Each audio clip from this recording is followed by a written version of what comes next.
What's up, everybody? It's Darkstrider, the YouTube Assassin, and happy official release date of Assassin's Creed Odyssey. You know you got it. Anyway, just in case you didn't get it on Tuesday the 2nd and you actually got it today, I'm here to give you a couple of quick tips to help get you started in this game. So I'm going to give you about 10 of them, and let's start. Okay, so my first tip begins with your equipment and stuff like that. As you're in the lower levels, don't go purchasing equipment and weapons, okay?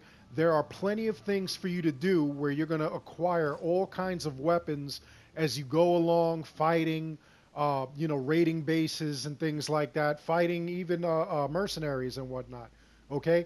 You're going to be surprised at how many assortments of weapons that you have, okay? Same thing with armor. You're really not going to have to go and purchase any armor or anything like that. You are going to have all kinds of armor dropping off of some enemies when you raid bases, things like that, okay? So don't bother going and purchasing anything like that, all right? The other thing, the second tip that I have for you also regarding armor and weapons and stuff like that, what you should do is whenever you get armor and weapons, break down the weapons and armor that you no longer use, okay? When you do things like this, you dismantle it, you actually get some materials. These materials are going to be really important in engraving your items, engraving other weapons and whatnot, as well as for your ship. When you start trying to level up your ship, add things to your ship and whatnot, you're really going to need a lot of these materials.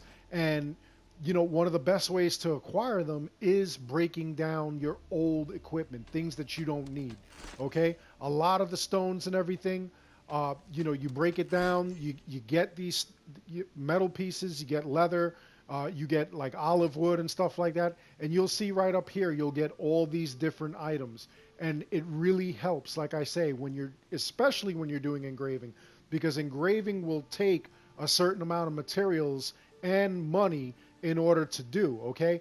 Money is going to come real easy depending on what you do, all right? We'll get into that later, but those are my first two tips, all right? You definitely want to not purchase any weapons and items, and you want to break down your old weapons and items when you're first starting the game, all right? Early on. Later on, it'll be a different story, but for now, when you're in the first, let's say 20 levels, that's what you want to do. Now, the last thing that I said was that experience and money is everywhere to be had, and it comes easy. This is what I mean. In some major towns, you're going to come to these boards, and you're going to check them often, okay? This is my third tip for you. You're going to see that you've got so many different contracts and things to hunt and everything like that. You'll run into these boards. Make sure that you check whatever you can off, okay? As you do them, you'll see that some of them even coincide with stuff that you're doing anyway. So you might as well get XP, items, and money off of doing these things, okay? Every one of these things, sometimes you'll just go out onto the sea, you'll destroy an Athenian ship just for the heck of it, Why not get paid for it? As you take these contracts, you'll see that you'll get like a lot of different XP and everything. And on these boards, the golden XP or golden coins like you see there, that means that's a major amount of XP and gold that you're going to get. All right? It doesn't tell you specifically how much you'll get, but it's going to be better than, let's say, this. This is blue XP. That means that it's going to be a decent amount. Okay? Still a lot of money, though, because we see that the money is gold. As we go through, that money is purple. It's kind of payment, but it's decent XP. All right? And that's how you see what you want to take. On top of that, pay attention as well. Some of these are actually timed. If you notice here, I have 13 hours plus in order to complete this quest. All right? So I have to do it before then. And then once it's accomplished, I can, receive my payment and everything like that. So pay attention to that. There's also daily quests where you'll be able to get auriculum, which you'll be able to use in order to buy special items. All right, so always make sure that you check these boards. Like I said, there's going to be a lot of things that you do anyway, or things that you're going to achieve anyway. And when you achieve those things, or when you go do those things, you might miss out on an opportunity to actually get paid. So this is your opportunity. Check these boards constantly. And trust me, even if it's a little amount of XP, it's going to go a long way. My next tip is actually going to help you with upgrades as well. What you need to do is pay attention to your surroundings. Every once in a while, you'll see stones like this in the middle of the road, or you'll see trees that are flashing the same way that this stone is flashing. If you loot them, you actually gain materials, okay? And different things provide different materials. You're not just going to find metal sometimes. You'll find wood. You'll find, certain steels and everything like that. A lot of stuff that will help you. And sometimes when you're just riding your horse through the area, just keep hitting the top button and you'll be able to just actually loot things that you don't normally see as you're just running through. What I like to do is just keep hitting the button as I'm running, and you'd be surprised at what you pick up. You'll also find those in caves. And these things are all going to help you out when you want to upgrade your ship or upgrade certain materials and weapons and armors that you have and stuff like that. And even for engraving purposes, you're definitely going to want to make sure that you pay attention to your surroundings, that you see certain things that are out there and you loot them so that that way it actually gives you like a little boost. It's not going to be like a huge boost, but the thing is that you've got it ready whenever you actually need it. So just really pay attention to your surroundings. These kind of things are all over the map. Right now, I'm not seeing anything, probably because I picked this place clean, but it really helps me when I want to go and upgrade something that I've got all this down.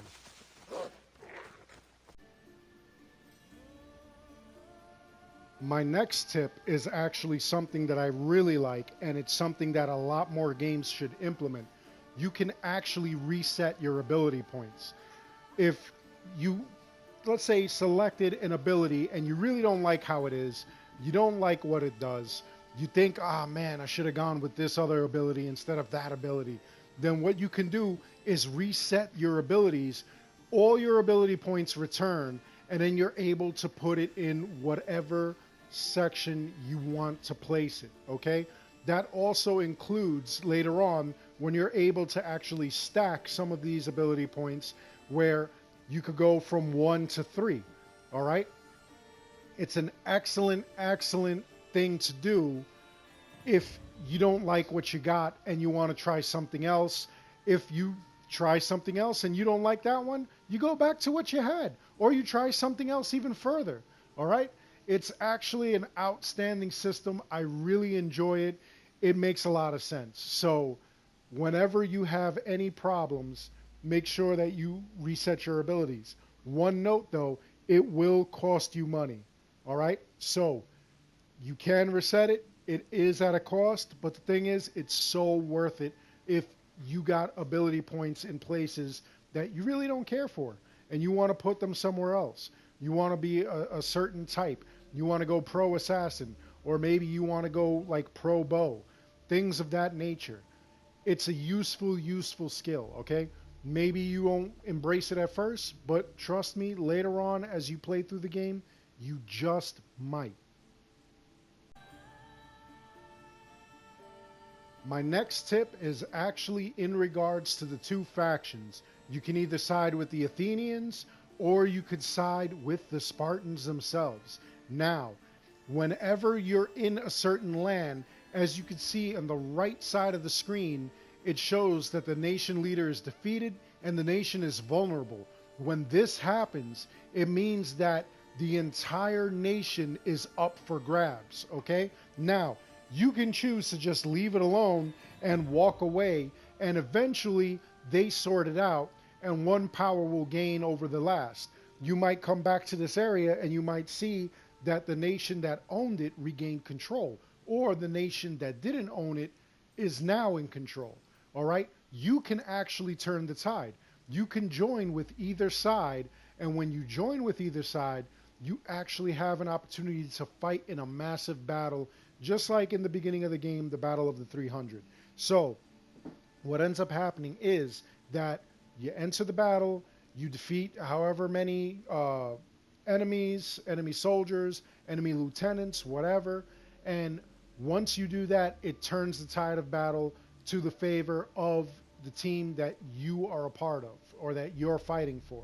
Okay? It's a great way to get epic gear. Sometimes you see legendary gear. It's great XP, it's great money. So I really encourage you to like join these conquest battles, okay? The other thing that's kind of crazy is that when you enter a land, even if it's a land that you're fighting for, let's say you're for the Spartans and you enter a Spartan land, which is usually highlighted in red, okay? You can go to that, like this one right here, you'll see it's Spartan controlled.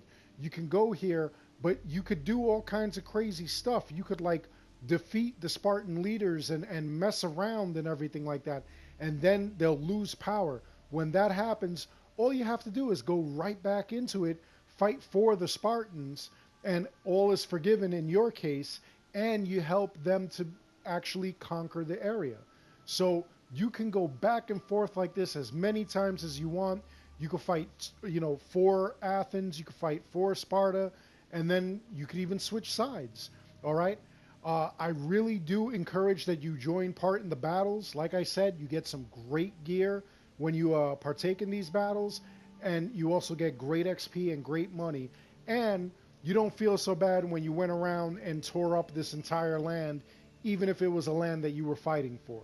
You still get, certain perks and benefits, and the land that you're rooting for actually gets the land. So carry on with that. Just keep that in mind whenever you're, pillaging areas and defeating certain soldiers. Even though that's a soldier that you want to fight for, you can turn the tide, and that's an all the time thing. You could go back and forth as many times as you want in the same area if you want. It'll happen. All right, everybody.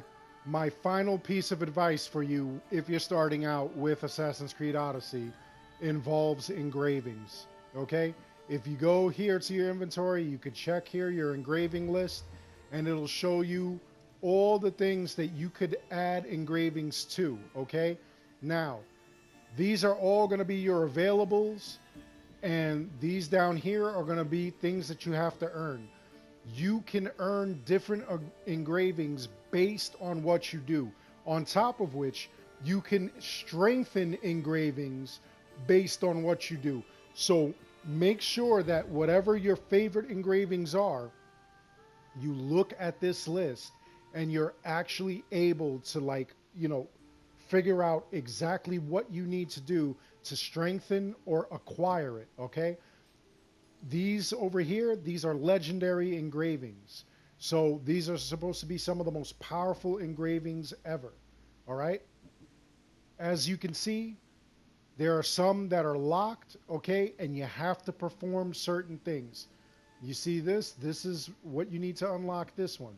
This one, I need to kill 50 enemies while wielding a dagger, so forth and so on. You'll see all kinds of things. And then, like I said before, some of them you actually have already counters.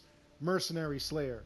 I've already completed this a couple of times. The next upgrade I get is going to be when I kill 30 mercenaries. All right? I've got 4 out of 30 so far. And it'll continue and go on and on and on. It's actually really good and important that you actually are able to unlock all these things. They will help you. You could add them here. You see melee weapons. Here you see things you could add to your bow. Here you see things that you could add to your helmets, your bracers, okay, your body armor, your belts, your items like that, footwear.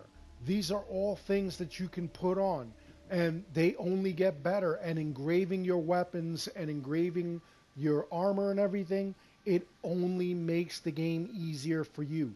So make sure that you're able to do these things, that you pay attention to them and you figure them out and you set your own path depending on your play style. All right, once again, when you come to the inventory screen, all you have to do is go here. This is your engraving list, and boom, there you go. And you'll be able to figure out what you need, what you have, and how much further you have to go to earn a new one. Like I said, engravings, very important. Very important. So that's my video on 10 things that you may need in order to like start out. Okay, 10 tips that I could give you that I hope will help you out as you're starting out in your journey in Assassin's Creed Odyssey. I plan on doing other videos like things to help you when you're on the high seas, as you're going and destroying all kinds of other boats and everything like that. Let me know though, is there anything else that you need? Is there anything that you would find helpful? Do you have any questions about anything? Let me know in the comments below. Other than that, I hope you enjoyed this video. Please like and subscribe. It helps the channel out a lot. And as always, thank you for watching.